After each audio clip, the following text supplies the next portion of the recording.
Pre kreiranja novog računa potrebno je da ubacimo neka od osnovnih podešavanja, kao što su naravno podaci naše firme, koje smo prikazali u nekom od prethodnih videa. Također potrebno je da uvek imamo firmu koju ćemo fakturisati već evidentirano u imeniku firme. Također ono što je važno, to je da imamo već neka osnovna podešavanja u programu, recimo podešavanja o napomenama. Ovdje imamo jedno polje koje se tiče trajnih napomena na računu. To su obično neke napomene osnovne koje se prikazuju na svakoj fakturi, tako da recimo ova napomena račun je punovažan bez pečata i potpisa i ova u slučaju kašnjenja obračunavamo zakonsku kamatu i u slučaju spora nadležan je sud. To je napomena koja će biti prikazana u samom dnu računa, bez obzira koji je račun u pitanju. Također ono što je veoma bitno, to su napomene o oslobođenju od PDV-a. Ovdje imamo za sada 5 napomena. Prva napomena je napomena koja se koristi kada firma nije oslobođena od poreza, što znači kada se izdaje faktura sa porezom. U tom slučaju bit će ispisana napomena koja je ovdje u ovom polju. Nešto kasnije, kada budemo kreirali prvi račun, pokazat ću vam kako i na kom mjestu treba da odaberete napomenu koja će se prikazivati na fakturi. Kao što sam pomenuo, postoji 5 napomena. Napomena kada nismo oslobođeni PDV-a, napomena kada izdajemo domaćoj firmi, ali je u pitanju izvoz, napomena kada je domaća firma u pitanju, ali uvoz, i imamo 2 napomene koje su vezane za ino račune, dakle računi koji će biti izdati u eurima firmama iz inostranstva. U tom slučaju jedna od ove 2 napomene će biti prikazane na računima. Također pominjemo još jednom kada su podešavanja firme u pitanju da možete imati više banaka računa koje ćete kasnije kada kreirate fakturu moći da odaberete. To je što se tiče osnovnih podataka firme. Kada nešto izmenimo, naravno kliknut ćemo na dugme sačuvaj i izaći iz ovog dela. Tu su i u opštim podešavanjima deo koji se odnosi na stopu PDV-a. Tu možemo promeniti stopu PDV-a zavisno od države.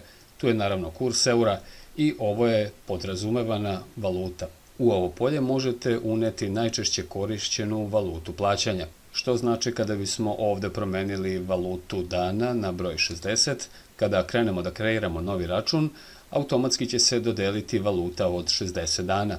Mi to naravno možemo uvek da promenimo, ali pod uslovom da često koristimo baš valutu od recimo 60 ili 30 ili 45 dana, možemo promeniti valutu u zavisnosti od toga koja nam odgovara. Također, ovdje možemo i podesiti broj računa.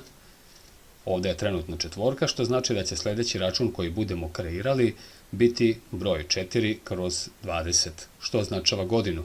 Na kraju godine dovoljno je da uđemo u ova podešavanja i da vratimo broj na broj 1. Godina će se automatski updateovati, što znači da će recimo 1. januara sljedeće godine broj fakture biti 1/21. Također u ovim podešavanjima možemo odabrati i korišćenje odvojenih brojeva za inostrane račune. Ako bismo očekirali ovu opciju ovdje, ako bismo odabrali račun koji je inostrani, program bi dodelio broj koji se nalazi u ovom polju. Također možemo i promeniti podrazumevani tip računa u ovom polju, ali o tome ćemo pričati nešto kasnije. Biće vam dosta jasnije kada nešto kasnije budete upoznati sa tim čemu služi ovo polje u kreiranju faktura. Za sada ćemo sačuvati ovo i izaći u glavni meni.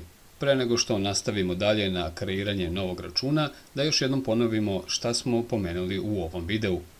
Da bismo počeli sa kreiranjem fakture, potrebno je da u podešavanjima podesimo podatke naše firme i ono što smo pomenuli dosta bitno, napomene o oslobođenju od poreza. Također tu su i trajne napomene na računu koji će uvek biti prikazane na svakoj izdatoj fakturi. Tu su i brojevi računa, rekli smo da možete imati više računa u više različitih banaka, ali da uvek prvo unesete onu banku koju ćete najčešće koristiti. To je što se tiče podataka firme, a što se nekih podešavanja tiče, to ćemo naći u opštim podešavanjima. Tu možete da promenite stopu PDV-a, kurs eura, podrazumevanu valutu i podrazumevani tip računa i brojeve računa pomeriti na nulu ili prosto ako ste sada trenutno stigli do računa broj 72, možete prosto napraviti ovdje broj 72 I dalje kada krenemo da kreiramo fakturu, automatski će biti dodeljen broj 72. Toliko u ovom videu, a u sljedećem videu nastavit ćemo sa kreiranjem računa. Ne zaboravite da kliknete na subscribe kako biste dobijali obaveštenja o novim videomaterijalima.